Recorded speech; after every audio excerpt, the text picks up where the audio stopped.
By now you should have finished your stationary warm-up. Great job so far. Now let's get into our dynamic series. First off, our warm-ups are so much more than just getting our blood pumping before practice. The amount of time we are going to spend warming up every day is more than enough time to not only build our capacity for developing strength and power, but here we have the opportunity to totally transform the way our body moves, which means we can actually change the way we hinge, run, squat, jump, and load. This means that our warm-up is actually one of the places where we influence our velocity metrics, our fielding capabilities, and 60 times. So from this point on, our warm-up is no longer just for warming up.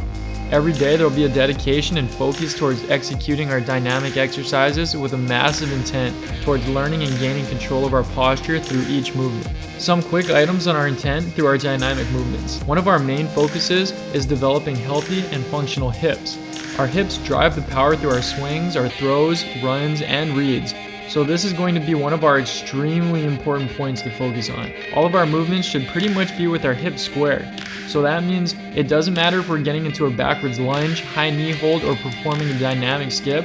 We're going to use both of the bony points in front of our hips and treat them like headlights, with both of them pointing forward at all times. We really want to make sure we're not losing positioning of our hips, especially when we're getting deeper into our lunges, as this will promote dysfunctional movements. I'd rather you pay close attention to your headlights and hips, even at the cost of losing some depth in your postures. We're pushing through with good form until you can hit that really deep point in that lunge again, but with total control of your hip positioning. This should be the case for pretty much every dynamic exercise we're performing here, with the exception of our karaokas. Next point is going to be with our upper body posture. Again, we're always going to keep a conscious focus on our core through all of our movements to ensure that we're not only keeping a neutral hip position through our movements, but also maintaining an upper body posture through our series. After going through our core superset for your first time, you'll understand more about the feel of our head positioning, keeping our shoulders in posture, and dumping and rounding through our back. All of these we're keeping close attention to, which means even when we're working on getting more depth into our lunges with our hips, it's just as important that we're also maintaining our upper body posture through these movements.